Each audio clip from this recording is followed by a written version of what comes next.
Hello. Welcome to another episode of our podcast, Open Up. Welcome back. Welcome back. What are we opening up about today, Bonnie? Today we're opening up about something of great interest to all of us during this season of Lent. Do you want to try and guess? No. No, I think you should tell us what it Okay, is. well, during the season of Lent, we try to change our lives. So today's topic is going to be letting go for healing's sake.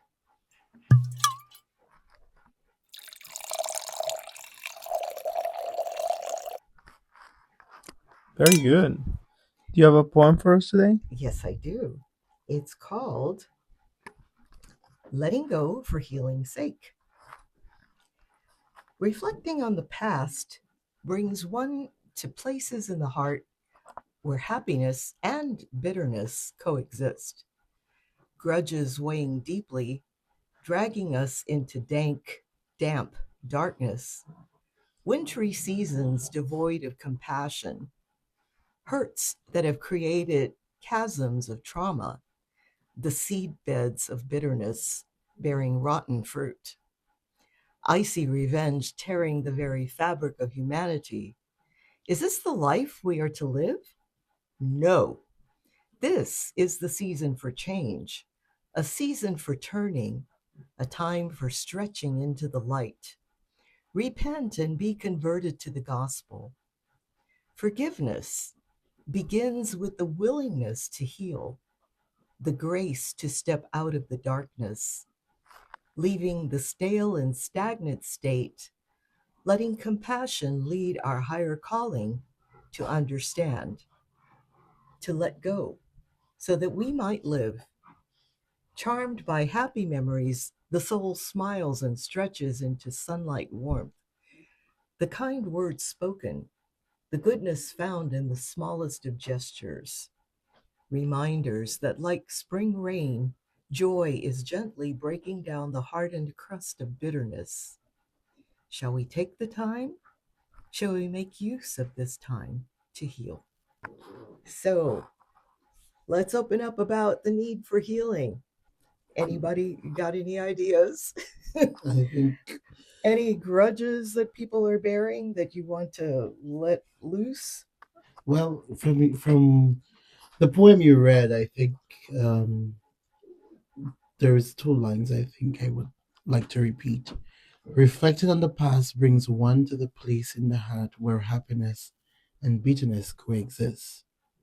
And then the other line I will say, to let go so that we may live. Hmm. I think this is very true. I think when we reflect on maybe the past relationships or the friendships that we've had, um, we do find some sense of happiness or comfort. But then in there, you have some relationships or friendships that you kind of growed into where you find the bitterness, and sometimes you wish you had maybe handled certain things maybe in a better way, or maybe you regret not getting back, like in terms of revenge, but then you allowed it to I allowed it to I allowed it to be and let go so that I myself might have peace. But sometimes the peace is a struggle because you still remember those things that maybe hurt a little. But then the funny thing, you remember the things that hurt a little more than the happy things, especially when you hear of the person or if you see the person. Yeah, these things does happen. Yeah. Mm-hmm. That somehow the bitterness tends to weigh heavier than the lightness of the situation. Right. So it sometimes, I guess, needs a little bit more of attention. Our Right. brains are elastic. We can look at both sides of it. I agree to that. But then even if you say I forgive the person, the forgetting part is still there. You have let it go, and it's there. And I give you an example. I went to Mexico um, for the weekend, and I met somebody in the city, and the person mentioned somebody of the past who was in Novitiate, who said something to them, and I was like, huh. And then I was brought back to the bitterness, and I was like, well, that's crazy. Um, if we did not speak that much, why would my name, So that brought the bitterness because the person mentioned. I was like, oh, that's interesting. So that's when I saw you sent out the poem today, and I saw you say letting go for healing. I was like, oh, well, that's interesting. Um, but maybe that's what's needed. Mm-hmm. But I don't think letting go means, especially like in terms of forgiveness, because there's different kinds of letting go. I don't think it means that you forget, Mm, because I mean, you're not a computer that if you delete a file, then there's no trace of it, I agree. right? You're a human being, and I think you should remember, but it's how you remember, right? Is it if when you're remembering, it still hurts you and it still brings you back down to a bad place, as opposed to being able to remember and say, "Wow, that was very hurtful," but I'm glad I'm not in that place anymore. I agree to that. And I think when it deals with lies, I think that's when you're like, oh, well, the lie is still being perpetuated. So yeah. Yeah, good. How does this ring true to you, Antonio? Doesn't at all. I really like the last the last sentence in the poem where you said, shall we use this time for healing?" Because in my experience, I think a lot of times I have used a lot of time to hold grudges. I'm really good at holding grudges, and I have used a lot of time doing that, and this question makes me think of, what am I using my time for? How What am I investing in my time? And if I'm only using it to remember the bad and to let it fester, then I'm probably not making good use of it. It's not an easy thing to do because letting go is not easy, Mhm. but it does make you wonder, what am I doing with my time, and why I Mm-hmm. am doing this. I find that if I try to hold on, well, holding on to it, I don't even try to hold on to it, but yeah, some hurts are just so deep that I guess it's sort of like a protection device Hmm. that you hold on to that anger or that betrayal or that feeling of having been uh, I don't know, injured in some way, and the unforgiveness is kind of maybe a way of holding power over the other person. um, Most of the time though, the other person isn't even aware that you're Yeah, holding something over them. So you're I the agree. one struggling and suffering, and the other person is completely oblivious to what it is, the power that you're trying to hold over them by uh, not letting go of that hurt. So that was a little life lesson that I learned Hmm. along the way, that um, when we hold on to the grudge, it's really us that's being harmed. It's not doing anything to the person that we're holding the grudge against. yeah, I agree to that. But you said you speak about in your poem that it keeps it keeps you in a stagnant state, which is true. It does. Holding grudges and not being able to let go does keep us in a stagnant state. It keeps you always thinking, you know, gets you to this point of maybe some people do get depressed, or some people get go they go into isolation and not wanting to maybe have a conversation. They might just stay quiet or something of that sort. Yeah. So I think when you say doing it with compassion and being able to move to that call of forgiveness is important. It does take a little bit of maturity, though, It to does, step yes. outside of your own frame of reference and try to imagine what it's like for that other person. Hmm. It's kind of an exercise in um, what it can look like to be a compassionate person. Right. Um, I took a course on compassion, believe it or not, and and that was one of the things that they encouraged us to do is to try and imagine what is life like for that person. What does their day look like? Who are the people in their lives, and what are the factors in their lives that are making them become who they are? And as we look at them, we did an exercise where we had little pictures out of a magazine, and we had to make up a story about the person that we saw.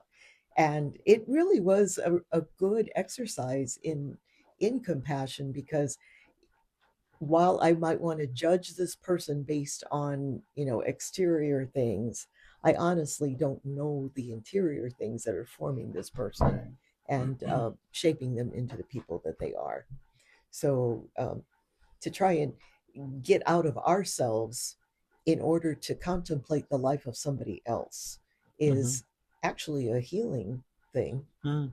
I think you were saying that it takes a lot, but I think sometimes it even takes well, I mean, like on a very spiritual level, people would say, yeah, like take it to prayer and stuff, which is good and we should, but sometimes I think it's also important to recognize that you can't do it alone, and so maybe it takes somebody else to help you, because it's not so easy to step out of your own of yourself to be able to look at other people, because Right. the only frame of reference that we have is ourselves, right? And so trying to see it from other people's perspective, um it's different It, because you don't have their frame of reference That's true. and you don't have their point of view, so you're at the end of the day you're still kind of projecting what you think is happening, Mm-hmm. right? Some people would, because we say hurt people, Yes. and you could make an excuse and say, yeah, maybe that person is hurt and I'm not going to take it personally because maybe they are hurting and they didn't mean it in the way that they did. But then again, what if they did mean it in the way that it happened? And then on the other hand, I'm also hurting sometimes, and if I'm hurting, I'm not treating people like that, So, and granted, I mean, we all deal with pain differently, but it does take a lot of reflection and maturity to be able to accept that I probably wouldn't have done that to somebody, even though I'm hurting. But then again, I'm not that person, and I don't want to take it personally. Mm-hmm. And at the end of the day, really, you don't control anybody Right. it's except true. yourself. I mean, Unfortunately. I think yeah. this brings us back to the gospel today that says, whatever you do to the least of my brothers, you do to me. And if you would not like it for yourself, why would you do it to somebody else? And like you said, it takes a level of maturity in terms of knowing. I know me and Antonio, we've had our own, I would think that, oh, Antonio doesn't talk to me, or with my own thing, I'm projecting. But then I would look to see, maybe speak to somebody in the house, and then afterwards I will talk to him and say, hey, They'll Antonio, come to me and say, we were we were talking talking about you. about you, And I Antonio. say, oh, Yeah, okay. yeah. It's But nice to it be makes, remembered. but that's a seeking help, right? To not see just only on your perspective, but it helps you to say, okay, well, let me move it away from me and let me see, okay, then I could say, Antonio, this is this, whatever. But then I'm saying that to say that um sometimes you could project things that maybe it's not there. Exactly. You're right. That's what I'm saying. Yeah, I Yeah. think we a lot of times make assumptions about people based on. I think what's how do I say it? It's very hard sometimes for us as human beings to realize that the world doesn't revolve around us. You No. don't Mm. say. And so, but I think when in our interactions with other people, we don't we forget that the other person also has a life, and also has problems. I was talking to a friend, and my friend was telling me about being that I was kind of in a mood for the past couple of days, and surprise, surprise, me being in a mood. And I said, so anyway, so he was kind of telling me about that. I said, what do you mean by that? And so he kind of told me, and I said, well, um, there's this stuff happening at home. There's this stuff in my mind, and then there's other things, these other things happening that I'm thinking about. And I said, it's not against you, and I'm not mad at you or anything like that, but these things are affecting me right now, and so I'm sorry if I'm not um, as joyful and chipper or whatever you think I should be, or as you usually see me, but that's affecting me at the moment. And a lot of times, whenever I'm being I'm affected by something, I don't always show it around people that I'm not comfortable with, so they get to see the fun side and the, you know presentable side or whatever. But with the people that I'm comfortable with, I feel like I can let go, and like my close friends get to see that side of me that's not always very nice, and they might say, man, it sucks to be your good friend because you know um but then it also means that I really trust you, and I feel that I can let go, around them. Hmm. And I think that really is a good test of friendship too, is how you determine are who are the closest of your friends are those who not only like being around you when the times are good and you're in a good mood and things are going well, but also those who can walk with you when you're having a bad day Yeah. and when you're feeling, kind of like this is not the best day of my life. Those are the friends that will stick by you thick and thin. And I like to say that those are our Good Friday friends. Yeah. The ones who can stay with you in your suffering, and not rush you to the resurrection. Oh, come on, Antonio, cheer up. Come on. We can't be with you like this. I hate people like that. That's But your Good Friday people are Yes. able to stand with you mm, and allow you to have the kind of day you're having and not fix it for you Yeah. or fix you. oh, that's Exactly. interesting. Tell us more. Do you have Good Friday friends? I think I think I do have Good Friday friends. But I say it's interesting because um you know when you come into a space, I think you don't bring there's certain things maybe you just leave behind and try not to just maybe because everybody else like introduces have their own life or whatever. But like if you leave your home angry, then I think maybe these things you leave behind and then you come into a space and then maybe you go back home and then you deal with the anger. I agree. You do need Good Friday friends, and there's a time and a place for everything under the heavens. Yeah. Um, but that was interesting when you said about the Good Friday friends and how it's only when you're around the persons you're comfortable, then you're able to show your emotions, and then they could see where you're at. And they're Yes. still going to love you. I mean, their love for you doesn't depend on your mood. Right, right. Yes. I agree to that. I have a story about that, and it was like everything happened kind of quickly. It was a school day, and so we had like a morning class, and then later like afternoon class, and there was like a break in the middle of like a few hours, like lunchtime, but it was like a couple of hours, I think. And so I had gone out for lunch, and I was in an okay mood in the morning. I wasn't, my regular happy go lucky, whatever. But I was okay. And then when I came back from lunch, so my friends were a couple of my friends were in the class, but one particularly one friend, and I came in like just a few minutes before class started, and I had um, rough conversation, very dense conversation over lunch with somebody, and it had really brought my mood down and left me thinking, and I was just not in a good space. And I walk in, and I think my friend just could really see it in my face. It was very evident that I was not in the right space. And as I walked in, my friend goes, "Oh, lunch must have not gone well." And I just sat down, and I guess I made like a snarky comment, and my friend said, made a comment again about like, "Oh, that lunch really got to you," or whatever. And I made a comment. I said, "Well, if only you knew." And then, and this is like within 2 minutes before class starts. And then my friend goes, "Okay, what happened? Do you want to talk about it?" And so I just kind of briefly explained, like this, that, and the other.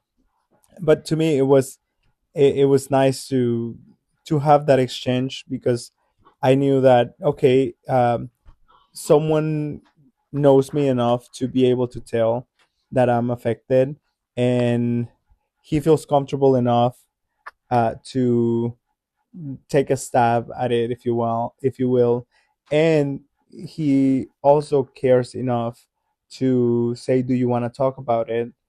I'm here. And if not, then you don't have to talk about it." So to me, as I reflected on that, I was like, okay, well, this is good, and this is a good friendship, right? And so to feel like even though I may not be able to let go of it in that moment, that I can count on people to help me just come out. Because when you seek out help to let go of something, it doesn't mean that they're gonna take it and carry it and let it Right. go for you, but it helps to talk about it It and to let it does. go. Yeah, the more you talk about stuff that's bothering you, the more you take away its power. If you don't talk about it, it becomes like a monster. Right. Yes, it does. But if you are in a safe space to let it go, then you can see, oh, it's just a kitty cat. It's not a monster, Yeah. and it takes on its particular Right. um, importance in your life. It doesn't have to be this big hairy Hmm. Yeah. thing. And so I think that that leads us to healing. So even being able to let go of it by telling the story, you to the people around you who you trust, Yeah. uh, is a way of being healed. So healing is sometimes not as dramatic as we can see on Hmm. some of the televangelist things Yeah. where be healed. That does happen, but most of our healings are very slow. They're Yeah. very incremental, and being able to let go of one little thing allows us to be able to embrace something fuller. So another friend of mine gave me a visual image of what it's like to grab onto healing. He Mm-hmm. says make a tight fist. So I did. He says, okay, so now try and pick up this quarter. And he put Mm. a quarter down there. He says, but don't let go of your fist. Pick up the quarter. And I said, well, it's not possible. I mean, it's very difficult. And he Mm. says, well, that's kind of what it is to not be able to forgive. That you also close yourself off from other blessings and graces that may come your way. Yeah. But I think you're touching on something very important, because in order to heal, we have to let go. And I think in the back of our minds, sometimes in the front of our minds, we know that, but we still hold on to whatever it is that we're holding on to. And I think the question is, why do we hold on to these things? Because if it was as easy as saying I need to let go, I think we would all be walking around healed, Right. but we're not. And I think the deeper issue is, why am I still holding on Mm-hmm. to this? What do you think that might be? I think it's different reasons for different people. Mm-hmm. I discovered in a particular case, and I know this because I was talking to my therapist about it, and I needed to let go of something. It was a grudge that I'd been carrying for several years, and it was really getting to me. And um, at one point in therapy, we were talking about, and I just said I'm really tired of this, and I just don't know how to let go. And my therapist was asking me more probing questions and whatnot, and I said, honestly, um, I don't know how to let go of it, and I'm not sure I want to let go of it. Mm. And when he asked me why, I said, I feel that if I let go, I'm not gonna have anything else to hold on to. Ooh. And Awesome. I feel that I'm gonna feel weak, and this makes me feel strong in a way, because it makes me feel like if I hold on to this and if I remember this, then this person can hurt me again. Mm. Right. And I said, and if I let go, then I'm gonna be vulnerable again for someone to hurt me, and I don't want that. Right. And so it took me years, a couple more years, to be able to let go. I don't think I was ready at that time, but when I finally was able to start letting go, I remember at one point asking myself, what took me so long? Because I liked the way it felt once I wasn't holding on to it, but I was so afraid to do it. But I think for different people, it's I think, for example, when we talk about grief, um, and if you've lost someone that you really care about and you don't want to let go of the memory because you're afraid of forgetting, and we think that holding on to that memory of that person and holding on to the sadness, is going to keep the person somehow alive still in us, Hmm. Hmm. and then we don't realize that the person will still be there, right? The good memories and all of that, uh, and it takes a while to get to that point. Mhm. And so there's all these fears that a lot of times we don't realize we have, and that's why we're not able to let go. So everyone's reasons for not letting go of whatever it is, of sadness, of pain, or hate, of a person that may be hurting you, of a relationship that is not good for you. Everyone's reason is different, and I don't think we always realize why. We're just so used to holding on to it. Sometimes the known is better than the unknown, Oh, Yes, yes. and we Yes. don't want to be vulnerable. yes, I always think it's kind of tied to power and control. That if I hold on to this, it gives me some kind of semblance of power, and somehow I think I'm in control. So, um, and like you said, it's different for everybody, but I think at the heart of it is perhaps that desire to be powerful Mhm. and to have control. yeah, I agree. I think whatever you've said, Antonio, a while ago, I think somebody would need to hear what you just said about being able to let go. But and not but and you know, sometimes you've been hurt. You know, like sometimes your best friend they hurt you, but then there are certain things where you will thinking maybe should have that should have not been my best friend. He should have not, or he or she should have not even hurt me in this way.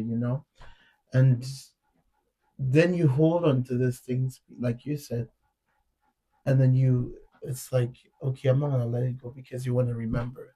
And I agree to that. And sometimes you just have to let go of it so that you could feel at peace. Um, but that's hard. It is. It is. But we're in the season of Lent, and that's what this is about. I yes. know. And I think another thing, because we're talking about healing and letting go, I think it's important to mention that healing is not linear. Right. And right, it's not like, okay, today I woke up and I'm feeling a little bit Right. better, and so that means tomorrow will be even better, and the day after will be better. Because sometimes you could be doing well for a few days, and then it only takes a song, a smell, a word, something, a memory, and then you're right back to square one. And then 5 days later you'll be having the best day of your life again. So healing takes time, and it just and a lot of patience, right? This this is a Brilliant. powerful topic, I must say. Yes. Well, that's Yeah, wonderful. So, do we have a question for our audience? we do. And I have a very short poem. It's Oh, like a quote to close it. I think the question that we can leave our listeners with is, well, the two questions is to look at yourself. And as we're starting this Lent, we're only going into the second week of it. What do you think is holding you back that you need to let go? And what makes it difficult for you to let go of this? And so as you bring it to your prayer life, just ask God to help you with it. And so the poem that I want to, the short, very short poem that I want to share is by one of my favorite authors, Rudy Francisco, and it's about healing. And it says this: I know a few things about healing. It's not a good employee. It shows up when it's ready, and it only works when it wants to. So true. Yes. So we'll leave you with that, and we hope to have you here in the next episode of Open Up. Bye. Bye. Bye.